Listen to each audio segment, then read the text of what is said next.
Hello दोस्तों, एक बार मैं फिर हाजिर हूँ आपके अपने YouTube चैनल नीरज क्लासेस पर आज के सफर को आगे बढ़ाने के लिए। तो आज की क्लास स्टार्ट होने से पहले मस्त होके बैठेगा, चौड़े होके बैठेगा, स्ट्रेस फ्री होके बैठेगा, क्योंकि तुम्हारा भाई एक बार फिर आया है एक और तफाई लेक्चर के साथ। तो दोस्तों, आज का जो हमारा टॉपिक है पास्ट परफेक्ट टेंस का निगेटिव, बहुत ही छोटा और इंटरेस्टिंग चैप्टर का एक छोटा सा टॉपिक नेगेटिव सेंटेंस। फिर उसके बाद हम लोग पढ़ेंगे इंट्रोगेटिव सेंटेंस। ओके जी, नकारात्मक वाक्य और प्रश्नसूचक शब्द। सबसे पहले हम लोग निगेटिव पढ़ेंगे, उसके बाद इंट्रोगेटिव में जाएंगे। तो आपको पता ही है, हर बार की तरह इस बार भी ये जो निगेटिव सेंटेंस होता है इसमें क्या आ जाता है, वाक्य में नॉट आ जाता है। लेकिन ये पास्ट परफेक्ट टेंस एक ऐसा टेंस है, इसमें एक ही वाक्य में दो कार्य दिए होते हैं।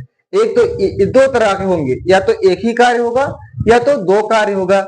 जैसे बारिश होने से पहले वह बाजार जा चुका था, तो इसमें एक ही वाक्य में दो कार्य आ गए।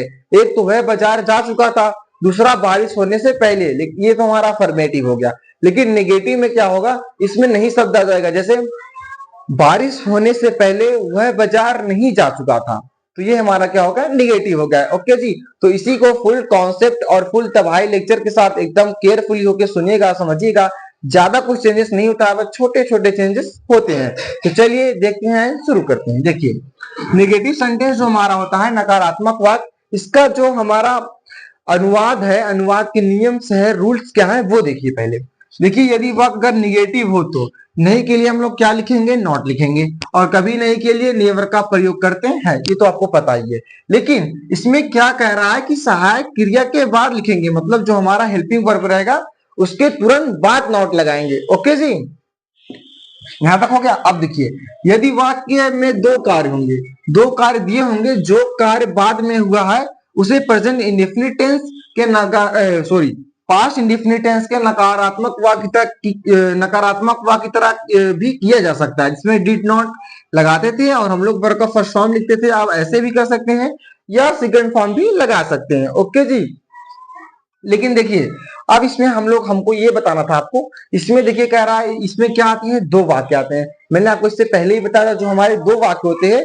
जो हमारा कार्य पहले होता है उसी में हम लोग नॉट लगाते हैं, तथा उसी सेंटेंस को पहले लिखते हैं। उसके बाद जो हमारा कार्य बाद में होता है, प्रतीत होता है, उसे हम लोग बाद में लिखते हैं, लेकिन उसे पास्ट इंडिफिनिट की तरह, पास्ट इंडिफिनिट टेंस में कन्वर्ट करते हैं। जैसे ये हमारा एक सिंपल है, एक वाक्य में एक ही कार्य इसमें है, जैसे तुमने अपने कपड़े नहीं धोए थे।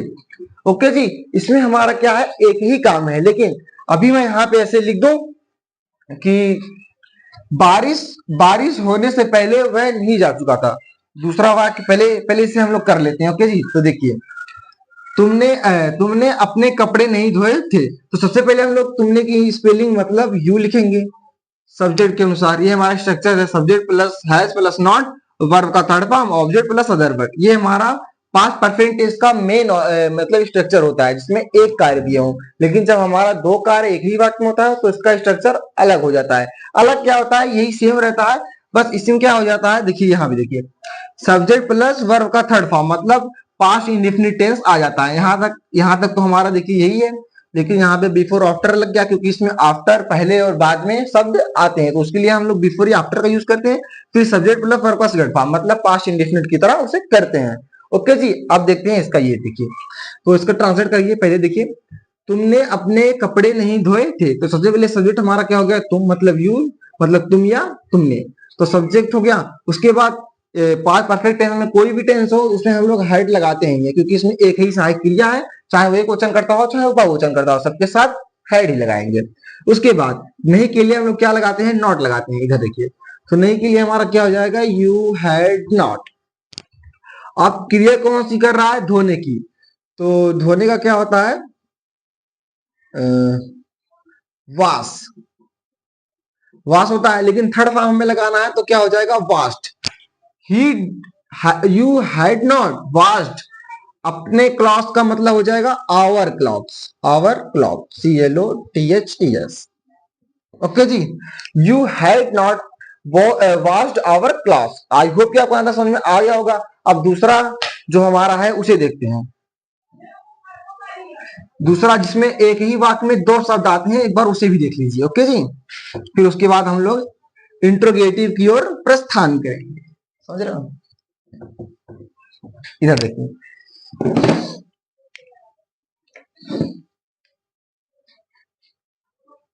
जैसे मैं यहाँ पे लिख दूं वर्षा होने से पहले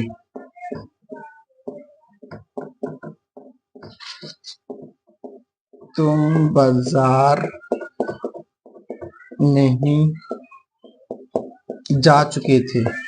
ओके जी, वर्षा होने से पहले तुम बाजार नहीं जा चुके थे। देखिए इसमें पहले देखिए एक ही वाक्य है, इसमें दो कार्य है। जैसे वर्षा होने से पहले एक तो यहां तक एक वाक्य हो गया, तुम बाजार नहीं जा चुके थे, ये हमारा दूसरा वो कार्य हो गया। मतलब एक ही वाक्य में दो कार्य है, तो इसके लिए हम लोग ये वाला स्ट्रक्चर यूज करते हैं। जहां पे एक ही कार्य रहता है उसके लिए हम लोग ये वाला स्ट्रक्चर यूज करते हैं, क्योंकि जहां पे जो हमारा एक जिसमें एक ही कार्य होता है इसमें ये स्ट्रक्चर इसलिए यूज करते हैं क्योंकि ये पास्ट परफेक्ट टेंस का मेन स्ट्रक्चर होता है। लेकिन जिसमें जब दो कार्य आ जाते हैं तो सेम यही रहता है बस सिर्फ क्या होता है बिफोर आफ्टर लग जाता है, प्लस पास्ट इंडिफिनिट मतलब सब्जेक्ट प्लस वर्ब का सेकंड फॉर्म यूज करते हैं। मतलब पास्ट इंडिफिनिट की तरह जो दूसरा हमारा कार्य होता है उसे उस तरह करते हैं। तो देखिए वर्षा होने से पहले तुम बाजार नहीं जा चुके थे, मैंने आपसे बताया जिसमें जो कार्य कंप्लीट हो जाता है, जो कार्य पहले होता है उसका ट्रांसलेट हम लोग पहले लिखते हैं। जैसे तो सबसे पहले इसमें क्या लिखेंगे, तुम बाजार नहीं जा चुके थे, तो यहाँ पे क्या हो जाएगा, यू हैड, यू हो गया, फिर सब्जेक्ट हेल्पिंग वर्ब हैड, उसके बाद नहीं के तुरंत बाद क्या लगा देंगे, नॉट। यू हैव नॉट, अब क्रिया कौन सी कर रहा है, जाने का, तो जाने का होता है गो, लेकिन इसमें थर्ड फॉर्म लगाएंगे तो क्या हो जाएगा, गॉन टू, कहां जा रहा था, बाजार, ऑब्जेक्ट हमारा क्या है, बाजार, तो यहाँ पे क्या हो जाएगा, मार्केट।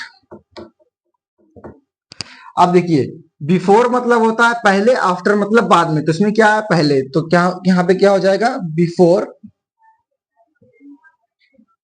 बिफोर वर्षा होने से, before it ran, RAINED rained, नहीं कहते इट इज रैनिंग, वर्षा हो रही है, सॉरी मजाक था, एग्जाम्पल के लिए। ये देखिए आई होप कि आपको समझ आ गया होगा। You had not gone to market before it rained, मतलब बारिश होने से पहले तुम बाजार नहीं जा चुके थे। आई होप कि आपको ओवरऑल समझ में आ गया होगा। तो अब चलते हैं इंट्रोगेटिव सेंटेंस की ओर, तो चलिए शुरू करते हैं। अब देखिए हमारा इंट्रोगेटिव सेंटेंस, ये जो हमारा यस या नो टाइप होता है इसमें एक WH टाइप होता है, ठीक है। इसके कुछ रूल्स होते हैं कि कब हमको यस या नो टाइप में चेंजेस करना है, कब या WH टाइप में चेंज करना है। इसमें देखिए दो प्रकार के हमारे हेल्पिंग वर्ब भी लगते हैं, एक हैड भी लगता है और एक डिड भी लगता है। ओके जी, जो डिड हमारा होता है आप लोग जानते हैं डिड कहाँ पे आता है, किस टेंस में, पास्ट इंडेफिनिट टेंस में, वो भी किसमें, निगेटिव में और इंट्रोगेटिव में। तो जब हमें ऐसा प्रतीत होगा कि ये हमारा वाक्य जो है पास्ट इंडेफिनिट में हुआ होगा तो वहां पे हम डिड का प्रयोग करेंगे, और जब ऐसा हमें प्रतीत होगा कि जो हमारा वाक्य जो है पास्ट परफेक्ट में प्रतीत हो रहा है तो उसमें हम हैड का यूज करेंगे। देखिए उसका फुल डिटेल्स में क्या बताया है कि इंट्रोगेटिव सेंटेंस को हम लोग प्रश्न सूचक शब्द भी कहते हैं। इसमें क्या, कब, क्यों, कैसे, कहां, कितना, ऐसे आदि शब्द ऐसे प्रारंभ हो तो उसकी अंग्रेजी नहीं लिखते हैं, बल्कि उसके स्थान पर डिड या हैड लगाएंगे। और अभी मैं बताता हूँ डिड कहाँ पे लगाएंगे और हैड कहाँ पे लगाएंगे, अभी मैंने बताया भी, ठीक है। हैड का प्रयोग करते हैं, जैसे देखिए जो हमारा प्रश्न सूचक शब्द है अगर बीच में आएगा तो कहां पे आए, बीच में आए तो उसकी अंग्रेजी नहीं लिखते हैं, ठीक है। यदि प्रश्न सूचक शब्द बीच में आए तो उसकी अंग्रेजी पहले लिखते हैं, अगर बीच में आए तो पहले लिखेंगे, और अगर प्रश्न सूचक शब्द जैसे क्या, कब, क्यों, कैसे अगर पहले आए तो उसकी अंग्रेजी नहीं लिखेंगे बल्कि हैड या डिड का यूज करेंगे, ठीक है। ओके जी, उसके बाद यदि वाक्य में बाद शब्द, बाद का मतलब जानते क्या होता है, बिफोर का मतलब बाद में और आफ्टर का मतलब नहीं, सॉरी, बिफोर का मतलब पहले और आफ्टर का मतलब बाद में। मतलब अगर जहां पे बाद में या आफ्टर शब्द दिया हो तो उसमें क्या लगाएंगे, हम लोग डिड का यूज ही करेंगे। उसमें दिया रहेगा कि वह हॉस्पिटल जाने के बाद, हॉस्पिटल जाने के बाद घर आ चुका था, नहीं वह हॉस्पिटल जाने के बाद घर आया। इसमें क्या कह रहा है, हॉस्पिटल जाने के बाद शब्द आ रहा है और वह घर आया, घर आया, ये हमारा क्या है, पास्ट इंडेफिनिट। इसमें हम क्या करेंगे, सबसे पहले डिड का यूज करेंगे, उसके बाद वर्ब का थर्ड फॉर्म यूज करेंगे। ओके जी, तो यही बताया है डिड का। डिड से प्रारंभ होगा और फिर कर्ता का फर्स्ट फॉर्म लिखेंगे, क्योंकि पास्ट इंडेफिनिट टेंस में जब हम निगेटिव पढ़े थे तो वर्ब का फर्स्ट फॉर्म लिखते थे और हेल्पिंग वर्ब को क्या लगा देते, डिड लगा देते। उसके बाद आफ्टर, आफ्टर जो हमारा फिर जो दोबारा सब्जेक्ट रहता है पास्ट परफेक्ट टेंस का, उसका फिर लिखेंगे हैड लिखेंगे आएगा। फिर क्या करेंगे, वर्ब का थर्ड फॉर्म लिखेंगे और जो कार्य उसी वाक्य में उसी वाक्य के बाद में होता है, उसी वाक्य के बाद में होता है। ओके जी। और यदि वाक्य में पहले शब्द आ जाए, इसको इंग्लिश में बोलते हैं बिफोर। बिफोर मतलब पहले, पहले शब्द आ जाए तो उसकी अंग्रेजी में हम लोग हैड लगाएंगे। जैसे वह स्टेशन जाने से पहले घर आ चुका था। ओके जी। तो इस तरह के वाक्य में क्या लगाएंगे, हैड लगाएंगे। और हैड से प्रारंभ होगा, उसके बाद कर्ता, फिर वर्ब का थर्ड फॉर्म लिखेंगे और उसके बाद क्या करेंगे, बिफोर लगा के उसके बाद पास्ट इंडेफिनिट करने लगेंगे। सब्जेक्ट फिर वर्ब का थर्ड फॉर्म। इसमें क्या करते थे, जिसमें डिड आ रहा है इसमें पहले हम लोग पास्ट इंडेफिनिट की तरह करेंगे, फिर पास्ट परफेक्ट की टेंस की तरह। लेकिन इसमें अगर पहले वाले क्या करेंगे, इसमें पास्ट परफेक्ट टेंस की तरह करेंगे। जिस वाक्य में पहले शब्द आएगा उसको हम लोग पास्ट परफेक्ट टेंस की तरह करेंगे, फिर पास्ट इंडेफिनिट। ओके जी। फिर सब्जेक्ट फिर वर्ब का सेकंड फॉर्म। तो चलिए अब इसी को आगे देखते हैं, इसका स्ट्रक्चर समझते हैं और एग्जांपल कुछ देखते हैं। चलिए शुरू। अब देखिए, अब उसको स्ट्रक्चर उसका दोनों का समझते हैं कि डिड और हैड का स्ट्रक्चर कैसे होगा। सबसे पहले इतना जान गए हैं आप लोग, जहां पे बाद आएगा वहां पे डिड, और जिस शब्द में जिस वाक्य में पहले दिया जाएगा बीच में, वहां पे हम लोग हैड का यूज करेंगे। देखिए ये हमारा यस या नो टाइप का है, जिसमें सबसे पहले did plus subject plus verb का फर्स्ट फॉर्म। ये इसलिए बताया गया है, इसको लिखा हूं क्योंकि इसमें क्या आएगा, बाद शब्द आएगा। क्या आएगा, बाद। जैसे ये देखिए, बाद और पहले। ओके जी। तो इसमें पहले आया है तो इसका मतलब हैड। ओके। जहां पे बाद आ जाएगा वहां पे डिड का यूज करेंगे, प्लस वर्ब का फर्स्ट फॉर्म लगाएंगे। इसे हम लोग पहले पास्ट इंडेफिनिट की तरह करेंगे, फिर पास्ट परफेक्ट की टेंस की तरह। लेकिन इसमें क्या करेंगे, जिसमें हैड आएगा, जिस वाक्य में पहले आता है, जिसके लिए हम हैड यूज करते हैं, उसके लिए हम लोग क्या करेंगे, पहले पास्ट परफेक्ट टेंस की तरह यूज ट्रांसलेट करेंगे, फिर उसके बाद पास्ट इंडेफिनिट की तरह करेंगे। ओके जी। अब देखिए, डिड लगाया, सब्जेक्ट लिखेंगे, फिर वर्ब का फर्स्ट फॉर्म, फिर आफ्टर, फिर सब्जेक्ट, फिर वर्ब का थर्ड फॉर्म प्लस सब्जेक्ट। अच्छा ये देखिए, ये हमारा पास्ट परफेक्ट टेंस है, तो ये भी हमारा पास्ट परफेक्ट टेंस। लेकिन ये जो हमारा है ये पास्ट इंडेफिनिट है, और ये भी क्या है, पास्ट, अरे ये पास्ट इंडेफिनिट है, लेकिन ये भी पास्ट इंडेफिनिट ही है, लेकिन इसमें फर्स्ट फॉर्म लग रहा है। बस इतना ही डिफरेंसेस है। ओके जी। अब देखिए इसका ट्रांसलेट कैसे करते हैं। पहले हम लोग सबसे ये पहले ध्यान देंगे कि कब हमको डिड लगाना है, कब हमको हेड लगाना है। पहले ये देखिए, उसमें क्या आ जाएगा, जिस वाक्य में बाद आ जाए, इंट्रोगेटिव में, पास्ट परफेक्ट टेंस में, जहां पे भी बाद आ जाए इंट्रोगेटिव सेंटेंस में, वहां पे समझ जाइए कि अब क्या लगेगा, मार साहब बाद आ रहा है, इसका मतलब बिफोर मतलब बाद में, अरे बिफोर मतलब पहले और आफ्टर मतलब बाद में। Okay ji.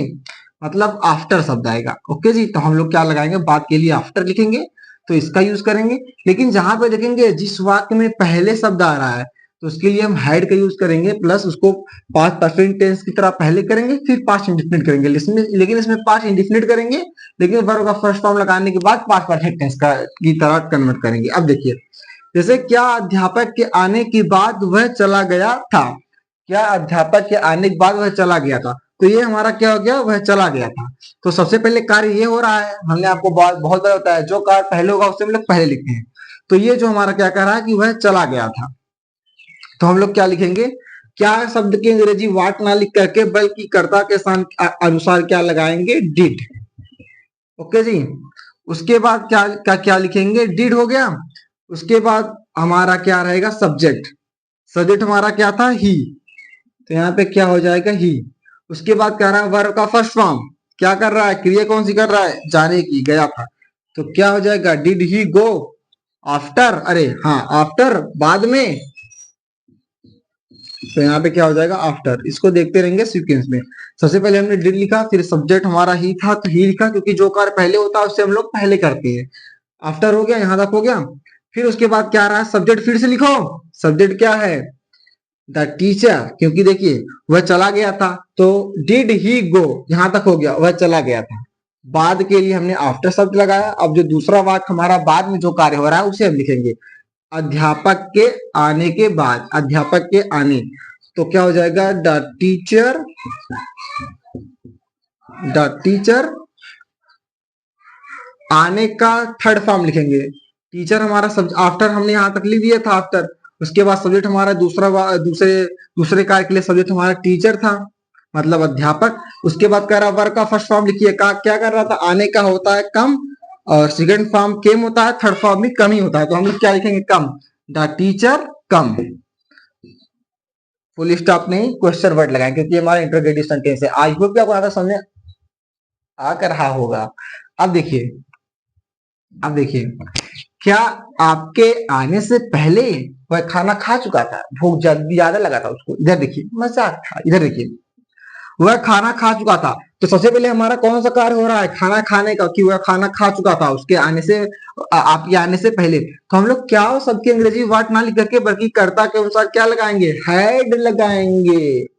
डिड लगाएंगे ना ना ना ना, क्योंकि इसमें पहले शब्द आया है। अगर बाद शब्द आता तो हम लोग आफ्टर लगाते, लेकिन ये हमारा पहले शब्द आया है इसलिए हम लोग हैड लगाएंगे। अब ये वाला हमारा सीक्वेंस चलेगा।